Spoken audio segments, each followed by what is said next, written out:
Shvetsiya dunyodagi 3 davlatni eng katta tahdid deb baholadi. Bu bizning urushimiz emas, Yevropa Trampga yana yo'q dedi.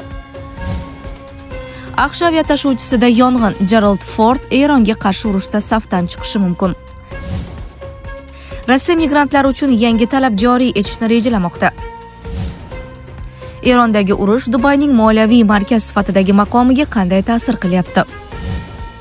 Dunyo siyosatini biz bilan faol kuzatib borayotgan tomoshabinlarga assalomu alaykum.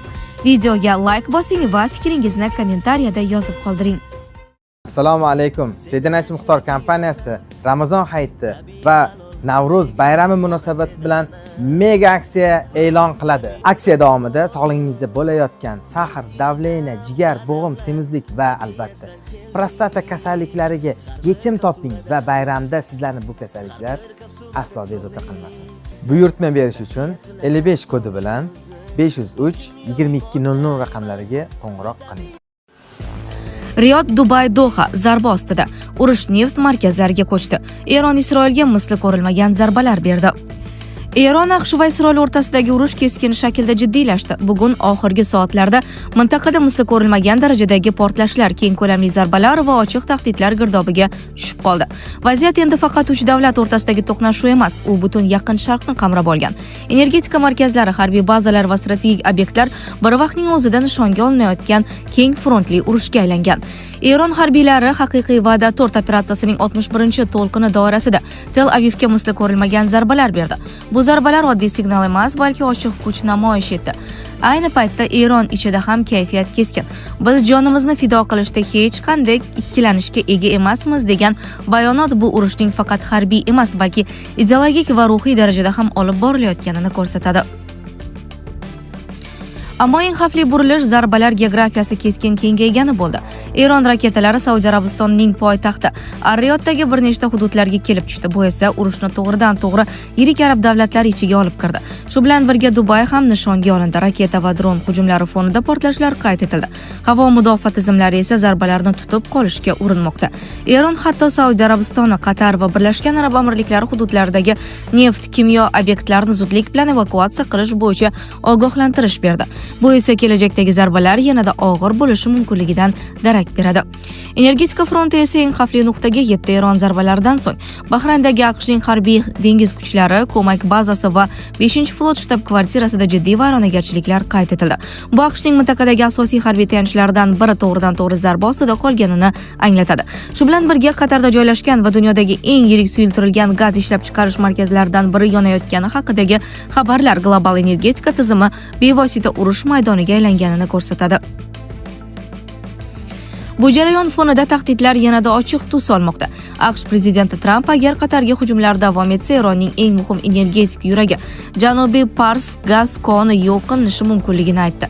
Bu tahdid oddiy siyosiy bayonot emas, bu global gaz bozorini izdan chiqarishi mumkin bo'lgan strategik signal edi. Ayniqsa avvalroq Eronning Qatardagi Ras Laffan gaz obyektiga zarba bergani fonida bu tahdid yanada real tus olmoqda.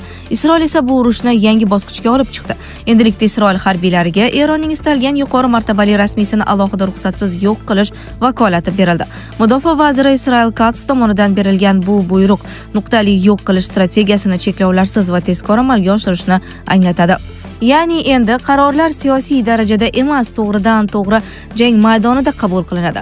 Bu esa urushni yanada beqaror va oldindan aytib bo'lmas holatga olib keldi. Bu orada Rossiya ham bu mojaro fonida o'z pozitsiyasini bildirdi. Putin Eron rahbariyatiga Larijonining halokati yuzasidan hamdardlik bildirib, uni Rossiyaning haqiqiy do'sti sifatida tilga oldi. Bu esa Moskvaning bu mojarodan chetda emasligini, balki diplomatik darajada bo'lsa-da jarayonni diqqat bilan kuzatayotganini anglatadi. Shvetsiya dunyodagi 3 davlatni eng katta tahdid deb atadi. Shvetsiya xavfsizlik xizmati o'zining yillik hisobotida Rossiya, Xitoy va Eronni mamlakat uchun eng katta tahdidlar deb atadi. Bu haqda Reuters agentligi xabar berdi. Hisobotda qayd etilishicha, so'nggi yillarda xavfsizlik idoralari Rossiya tomonidan kelayotgan xavf ortib borayotganidan ogohlantirib kelmoqda. Unga ko'ra, Rossiya Ukrainadagi urushni qo'llab-quvvatlash doirasida tobora xavfliroq harakatlarga qo'l urmoqda. Yevropa bo'ylab beqarorlashtiruvchi gibrid hujumlarni amalga oshirmoqda. Shuningdek, Eron ham uzoq vaqtdan beri jiddiy tahdid sifatida baholanib kelinadi. Shvetsiya rasmiylari mamlakat ichidagi jinoiy guruhlar so'nggi 10 yil davomida kuchayganini va ayrim holatda ular davlat tuzilmalari tomonidan zo'ravonlik ekonomik harakatlarni amalga oshirish uchun ishlatilganini ta'kidlagan. Hisobot muallifi xavfsizlik xizmati rahbari Charlotte von Essening so'zlariga ko'ra, AQSh va Isroilning Eronga qarshi harbiy operatsiyasi hamda Eronning javob choralaridan keyin Shvetsiyada AQSh, Isroil va Yahudiy obyektlarga tahdid darajasi yanada oshgan. Bu bizning urushimiz emas, Yevropa Trampga yana yo'q dedi.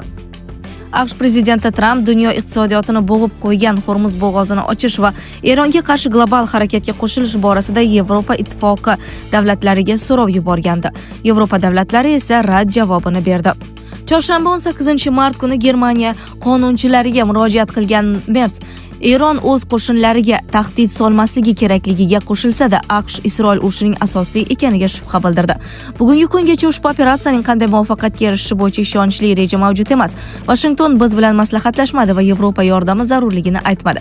Urush davom etar ekan, biz Hormuz bo'g'ozida harakatlanish erkinligini harbiy vositalar bilan ta'minlashda ishtirok etmaymiz, dedi kansler. Germaniya mudofaa vaziri Pistorius ham kanslerning fikrini qo'llab-quvvatladi. Bu bizning urushimiz emas, uni biz boshlamadik. Ayni paytda Fransiya prezidenti Makron biz bu mojaroning ishtirokchisi emasmiz deya munosabat bildirdi. Yevropa nega Trampni qo'llamayapti?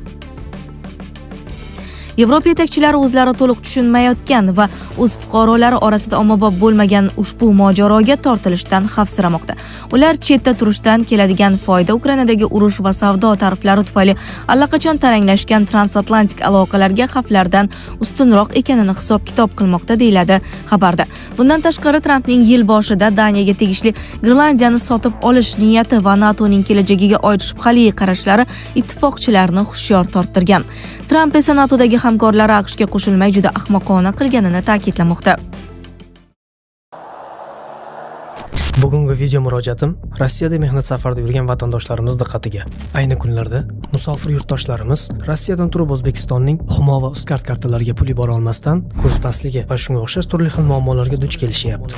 Agar siz ham shu kabi muammolarga duch kelayotgan bo'lsangiz, pullaringizni tezda mobil ilovasidan O'zbekistonning istalgan Humo va Uzcard kartalariga yuqori kursda osongina yuboring.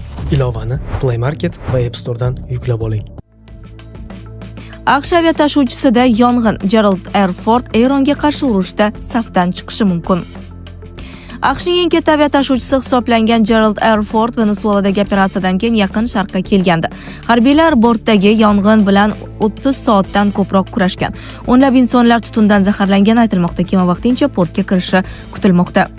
Nashrning yozishicha, yong'in dengiz kuchlarining eng yangi aviatashuvchisi bo'lgan Forddagi texnik xizmat ko'rsatish muammolarining eng so'nggisi edi. Bunga qadar kema bortidagi 650 ta hojatxona bilan bog'liq muammolar ham bo'lgan.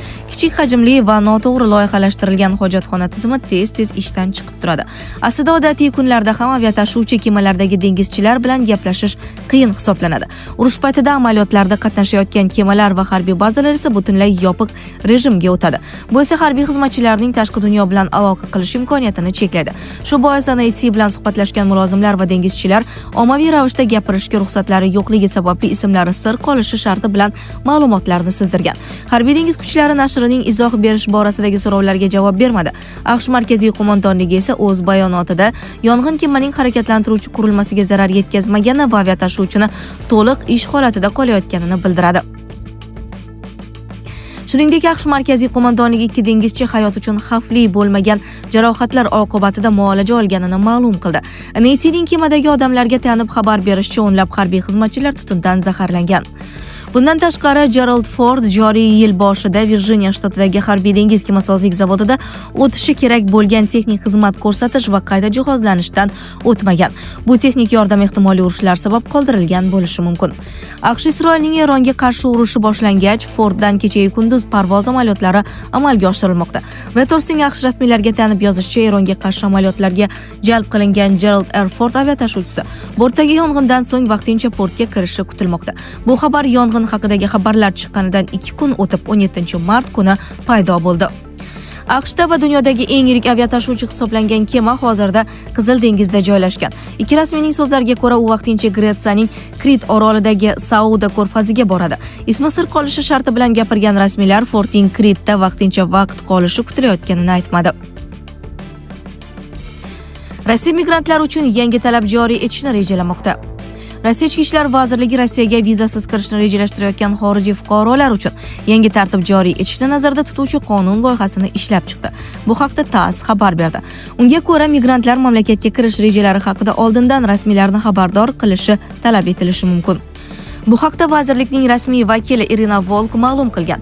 Uning ta'kidlashicha, federal qonun loyihasida Rossiyaga vizasiz kirishni rejalashtirayotgan xorijiy fuqarolardan oldindan bildirishnoma yuborish talabi belgilanishi ko'zda tutilgan. Mazkur mexanizm Rossiyaga kiritayotgan xorijiy fuqarolar harakatini tartibga solish va migratsiya nazoratini kuchaytirishga qaratilgan. Qonun loyihasi qabul qilinsa, yangi tartib Rossiyaga vizasiz kiradigan migrantlar uchun majburiy talabga aylanishi mumkin. Erondagi urush Dubayning moliyaviy markazi sifatidagi maqomiga qanday ta'sir qilmoqda? O'tgan hafta ijtimoiy tarmoqlarda bir video tarqaldi. Unda Dubaydagi Al-Mamzar plaji ustida Eronning Shahid droni uchib o'tayotgani ko'rinadi. Dronning ortidan uni urib tushirishga harakat qilayotgan qiruvchi samolyot quvib boradi. Plyajda esa tumonat odam soyabonlar ostida toblanib yotibdi. Izohlarda ikki xil fikr o'zaro to'qnashdi. Urush paytida odamlar plyajda qolayotgani hayratlanarlimi yoki ular hukumatning xavfsizlik tizimiga shu qadar ishonishadimi?